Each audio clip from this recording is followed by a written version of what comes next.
Hi beautiful people, welcome back to another video.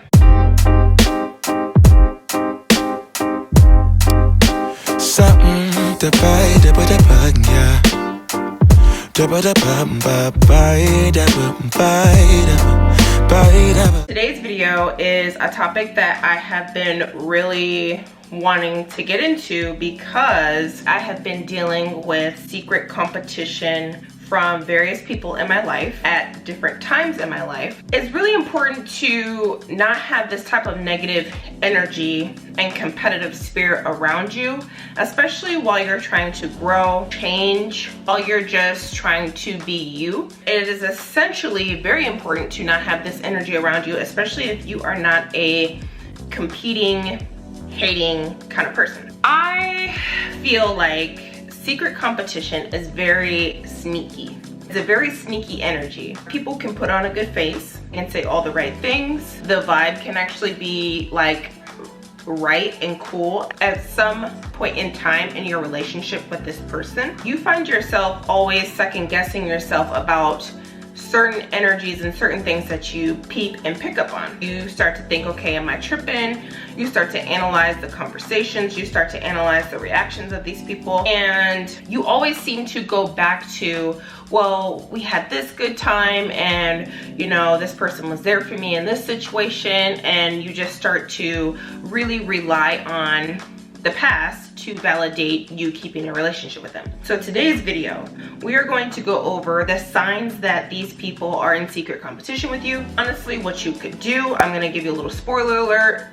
You need to step back, fall back, cut them off, whatever you have to do, just to help you navigate as you move forward, as you start to meet new people, as you start to maybe even change the type of group and energy that you surround yourself with, okay?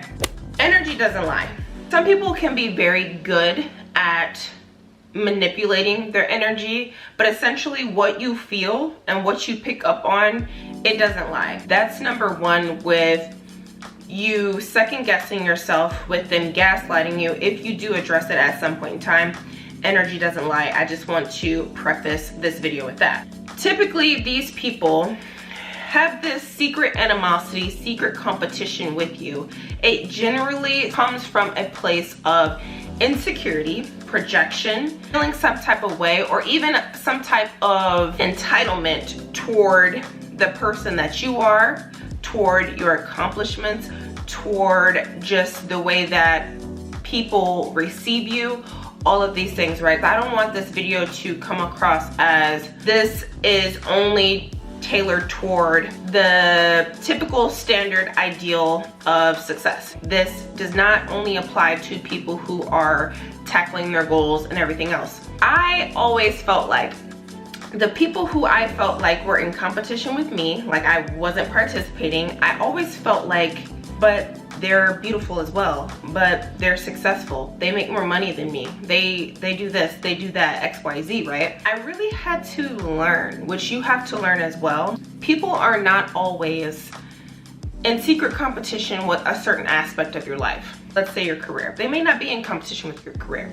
but sometimes people who are very insecure, who are energy vampires, who have this deeply rooted issue with what you present, have an issue with your aura, have an issue with the vibe that you provide, have an issue with the calling on your life, have an issue with things that come naturally to you, have an issue with the fact that you may be ambitious, have an issue with the fact that you may carry yourself well, have an issue with the fact that you are naturally favored, that you have an anointing on your life. Sometimes, a lot of these times, these people see our potential before we even recognize our own potential within ourselves. I want you guys to kind of think of that more so in the mind frame of you tackling your goals and somebody feeling a certain type of way about it, which that may very much be the case as well. Think of it more on a spiritual level, a more broader, open kind of concept, okay? They downplay your accomplishments to make themselves feel better. And this is very important. For example, if you were to, let's say that you were walking to work and you finally decided to get a car, and let's say that it was a Chevy or something, right? Like, oh, like, congratulations, that's cute. Like, I wouldn't have picked Chevy, but that's really nice for you. Really, like, they're complimenting you, but it's in a very sly, backhanded way. You catch the shade, but then you let it go because you're trying not to be that person that's just tripping over every little thing. But if this type of shade just keeps coming and coming and coming and coming, you got a hater on your hands, and you have a person that is in secret competition with you, even though financially they may be doing better than you. They just don't like to see you prospering. Another thing is that your goals become their goals. Obviously, this person has built some type of trust with you. You guys are friends, or you guys are family, or whatever the case may be, and you share a couple of your goals, like, oh, I'm working on X, Y, and Z, and somehow your goals become their goals. That's just very much weird to me, because typically people have their own passions, typically people have their own interests, and sometimes those interests can be a little bit similar, but it's not giving the exact same pathway to situation. So kind of indicative to them paying a little bit too much attention on what you're doing and trying to replicate it in a certain type of way, which brings me to my next point. They are highly inspired by you, but will refuse to acknowledge their inspiration, will refuse to acknowledge you putting them on to certain things. Well, they seen something that you did and they liked it and they did it. If you do something first, I'm not saying that everyone has to acknowledge that you were the first person that they've seen do it. But if this is in your close circle of friends, confidants, family, people who you support, people who you love and share things with, these people always copying you in a way and failing to acknowledge the type of inspiration or try to act like it was their idea to begin with, it's really not, I'm really not into that at this point in my life. That's all I'm gonna say on that, but that's another sign that they're in secret competition with you. This next point hits home. They project their insecurities onto you when they don't feel that you should be as excited as you are, as confident as you are. They just cannot like connect the dots as to why you are the way that you are, because they're looking at your circumstances. So let me give you an example. Before I started leveling up, before I started glowing up and wanting to take things to the next level for my life, I was still me, okay?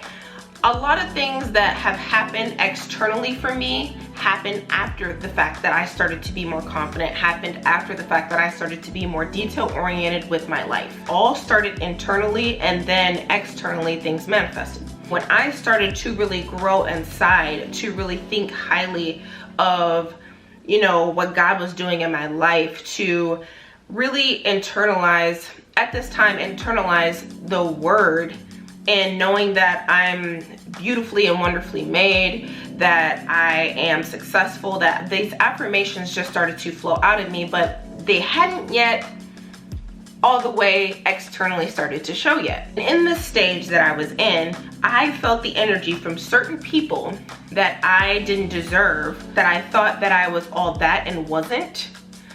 I got that energy from those people. And I can say now, obviously, that mindset has changed my life. But before that, these types of people weren't supportive. They really gave off the vibe that you think that you're all that and you're not. Look at your car. Look at your this. Look at your that. You gotta realize that because your value and your type of internalization of who you are as a person and your identity, when it doesn't come from materialistic things, people's minds are blown. Their minds cannot wrap their head around the fact that you are such a light in the midst of your situation. So that's just something to really take note of when you start to do your mindset shifts, when you start to change the person that you are inside. Really take note of the people that are starting to like side-eye you. They want to remain the top dog, you to act like you are an equal without the same accolades. That is very intimidating for them, and they want to put you in your place a little bit. They cannot be real. Like, they cannot be real. They always have to portray this perfect lifestyle, this perfect type of environment. They're the perfect this, they're the perfect that, everything is going well in their lives. They never can be real with you and have a real conversation about, you know, hey, I'm struggling with this, I'm struggling with that, but somehow you're always like being real to them, saying, hey, I'm going through this and I'm going through that. And they can never just be real. We all know that nobody's perfect. We all know that everybody goes through their hardships. We all know that we all struggle sometimes. They don't want you, their competition, to know that they're struggling. My next point is that they are very braggadocious. Everything is, oh, I made this much. Oh, like they say it so casually, but you know that they're really trying to like brag. It's very much so weird. Don't twist what I'm trying to say. Being happy and I'm proud of your accomplishments and coming from a genuine, true friendship type of point of view, it's like, hey friend, like I finally got my goal, like I finally reached my quota and I finally did this and I finally got that car that I've been, you know how I've been, you know what I've been through, I'm finally seeing a breakthrough. Don't get what that is misconstrued with what I'm telling you. They're very much so braggadocious in the intention of putting you down, with the intention of making you jealous, with the intention of getting a reaction out of you so they can go back to whatever else kind of friend that they have, so they can say, oh yeah, she was so jealous of me and this and that and the third. They want you to be jealous of them so bad. How you in secret competition with me, but you trying to make me jealous of you? Like, make it make sense. Make it make sense.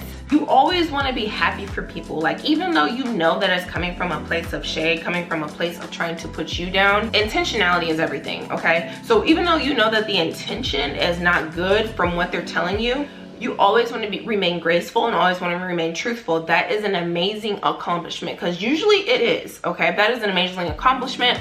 Congratulations. Like, you know, keep working hard towards your goals.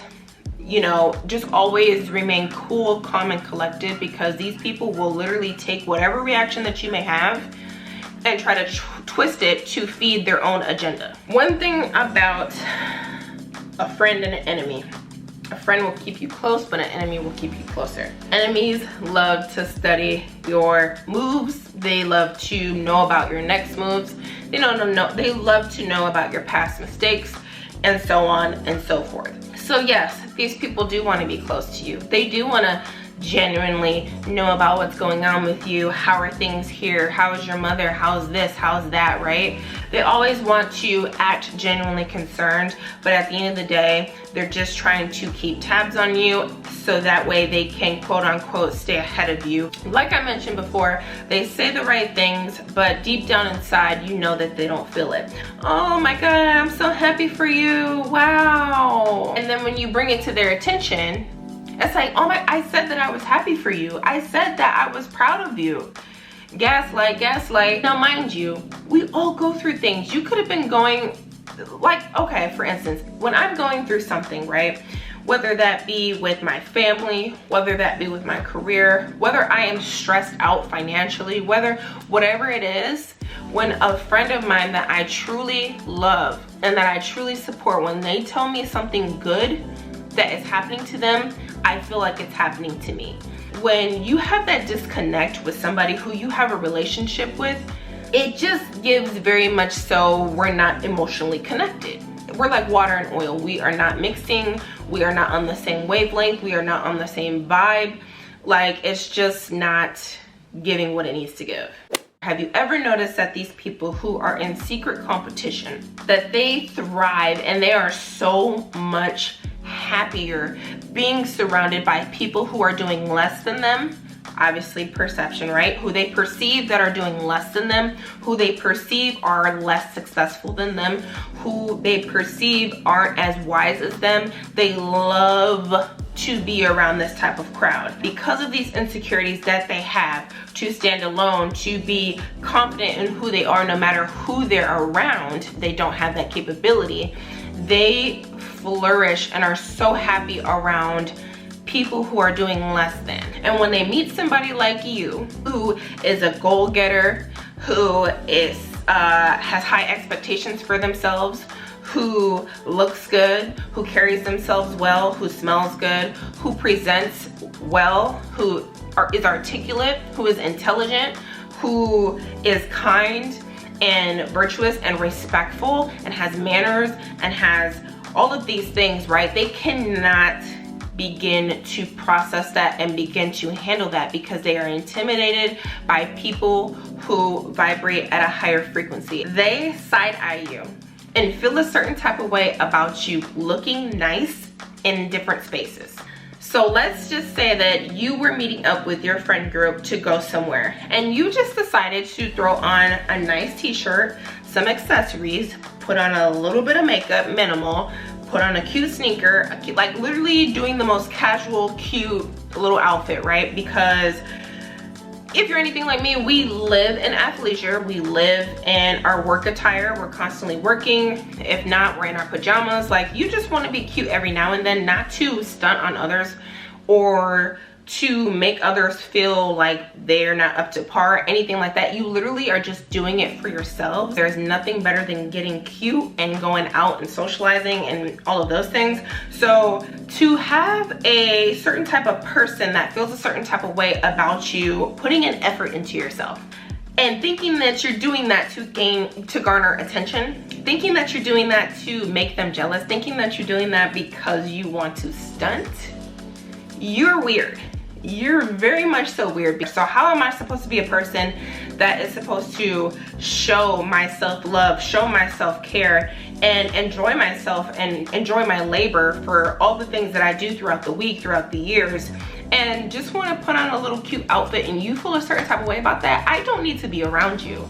Why in the world are these people so freaking iffy and hot and cold and on and off? What are the conversations that are going on when I'm not here? What are the conversations that you have with others that have you feeling this type of way? Or what are the conversations that you're having within yourself? You are supposed to be a friend, you're supposed to be a family member, you're supposed to be a brother, a sister, whatever the case may be. So why is it that one minute I see you it's cool, one minute I see you it's not, and nothing has happened in between then? So it's just odd to me. Lastly, they will try to little girl you. They will try it, keyword try it, and you looking around like I'm a grown woman. How are you going to little girl a grown woman who holds her own, who has a relationship with God, who is trying to grow and flourish and make decisions and have gone through life things where you've had to make hard decisions? Like, for somebody to little girl you and try to minimize your intelligence, that's just a no-go, and it's very much so unacceptable. And I'm not saying this in a way where people can't mentor you and people can't provide wisdom to you, but y'all know exactly what I'm talking about when I say when people try to little girl you. They try to diminish you, they try to diminish your character, and they try to act like you are not the person that you are.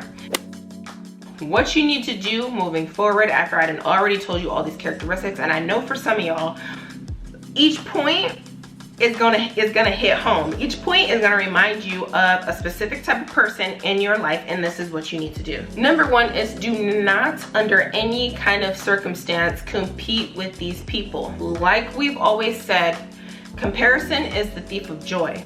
You being in competition with somebody else is going to zap your joy. It doesn't matter if you quote unquote win. It doesn't matter if you quote unquote lose. It will zap a lot of your ambition. It will hinder you from really being able to listen to what God is telling you to do. So that'll affect your type of obedience that you need in this specific type of season that you're in. It'll affect a whole lot of things. And first of all, can't nobody compete with you. God gave you your gifts. God gave you your talents, your passions. You are good at what you're good at. You are you, like the physical you, the mental you, your personality, all of that. That is so special. Nobody can compete with that. There is no other you in this world. So there is no need to participate in the childish competition. The second thing is to bring the energy to their attention, because one thing that I have definitely tried to do better over the years is to just not cut people off, especially if I have built a relationship with people, especially if I've built a rapport with them. And a lot of the times these people who are in secret competition with us, we do love these people, right? So you always want to provide a type of opportunity for them to explain like what's going on with you, like, you know, and make sure that you have the examples ready to go, because you know how people love to gaslight and play like you're crazy and name a time, name one when I did that. Okay, I'm so glad that you asked me. Let me pull up my notes in my phone, because I was prepared to name all of these times that you was acting crazy, acting weird, and acting like you was in competition with me. After that point, if you still are feeling this energy and you have given them a chance to change or to do better, or to really like give them time to be self-aware, and nothing changes, you really just have to love that person from a distance.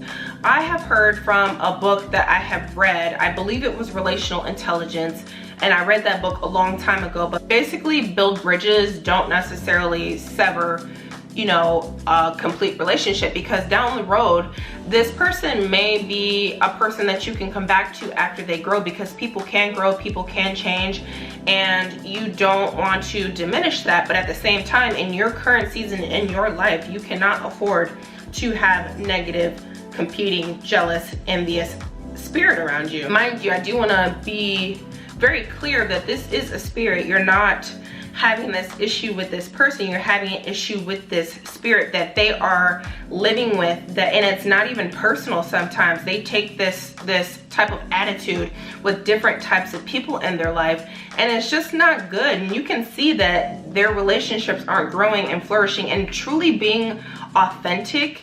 Like, I would much rather have 1 to 2, even 1. If I could have just 1 authentic and real and beautiful freaking relationship with a person, that trumps having 10 a group of friends. Okay, that trumps that any day, any time, any given moment, in my opinion. To be truly authentic with yourself, to love and cry and be hurt, and to grow, and to have somebody to vent to and talk about God and talk about relationships and talk about your family and just the whole 9 yards, every part of you, to share that with another person on a genuine, truly beautiful standpoint, that trumps anything. So it's not worth it having these people around to constantly make you feel weird and to constantly make you feel performative around them. It's very much so not a good look for you. And at this point in your life, you have to practice being in your authentic self. So for people to pull you out of that, you don't need that right now. The next thing I want you to do is be quiet. Be quiet, shut your mouth, stop sharing your goals, stop sharing your visions, stop sharing your dreams, stop sharing your business, stop sharing, you know, what you and your man are going through, stop sharing what you and your family are going through. You be quiet, because I guarantee that these people are talking about you to whoever, which is fine. I have people that I confide in and ask real life, like, sound wisdom. There's a difference between talking about somebody in a negative light and wanting to paint them in a negative light, versus you telling a negative experience that you had with somebody and you trying to process it and have a little bit more understanding in approaching that relationship. There's a big difference, okay? For them to be trying to paint you in a negative light on purpose, be quiet. Eventually they'll run out of stuff to talk about because you haven't shared anything. I mean, you can talk about the stuff that I post online, but I'm honestly giving everybody a chance to have something to talk about when it comes to that. You really don't know the deepest, darkest, most intimate details of me anymore. So eventually what I told you back in 2000 whatever is not going to apply in 2025, but you're going to keep telling the same story about what happened in 2018. Keep repeating it and keep recycling the same stories. You're gonna sound crazy eventually. So to these people, just be quiet. Don't share any other intimate details with them. Whatever comes out and comes up to the surface where they can see, let it be what you're working on. If it is something that is vulnerable, like my last video that I did and I talked about my dad and all of these things, like, that is a vulnerability of mine that I'm willing to share and willing to put myself out there to help someone else. You can't hold certain vulnerabilities over somebody's head if they're willingly and openly trying to share it and use it as their testimony. So yeah, be quiet. Be okay with being alone.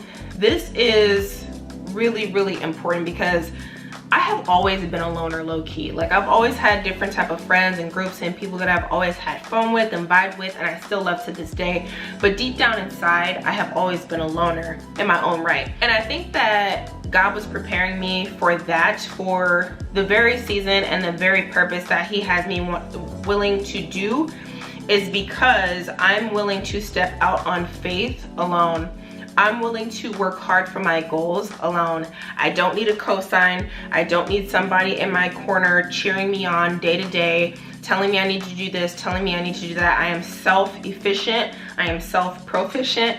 I am self-proclaimed. Like, you know what I'm saying? Obviously, with the help and works of my spirituality and God and everything else, don't get me wrong, I'm not taking credit for myself. But what I am saying is that I don't have to have negative people and energy around me to give me the illusion that I am not alone, because a lot of the times, a lot of y'all be emotionally alone. Even though you're surrounded by a bunch of people, a lot of y'all be emotionally and spiritually in the desert alone by yourself. So that's just something to really think about and really work on in yourself, so that way you can really start making changes in your life and really start cutting off the bad fruit that is surrounding you. I want to leave you guys with, position yourself to be in better crowds of people. You can't expect to meet new people, grow new friendships, grow new energy, like be around better energy if you don't put yourself out there. You can't remain secluded, even though you need to be okay with being alone. That doesn't mean to seclude and isolate yourself, for the very purpose of you being afraid to put yourself out there, and you're really hindering yourself from having that opportunity to meet really beautiful and wonderful people. When I started to really put myself out there, I have made so many new friends like the past couple of years, and I love them dearly. Like, these are friends that are goal oriented. These are friends that love God. These are friends that I can talk about relationships with. These are friends that I just like truly adore and truly love being around. And it's not even like a group. I've learned to not make a certain type of relationship my all. Right? From my fiance, I do expect him to be a big part of the fulfillment that I have within a relationship. But that's a really huge commitment on his part. But for as far as my friends, like this friend, like she gives me a certain vibe, and I love that about her, and I can pull that side of me and truly be authentic. And then, like, let's say if I had like a more of a ratchet friend, like that would be the true authentic I was about to say ratchicity. Not me making words. That would be the genuine true ratchicity in me coming out of me, and enjoying that friend. Like, I just love, I'm such a multifaceted type of person to where I can truly enjoy multiple people and truly be myself within that space. So I just want to encourage you guys to really do some dissecting. And me and my god sister were talking about the fact that when you pray that prayer, y'all know what prayer I'm talking about, you will see people start to drop like flies. So this is just your video for confirmation that you are doing the right thing. Always release these people with love, with respect, and carry on and be your most beautiful and authentic self this year. Love you guys. Something to buy, yeah.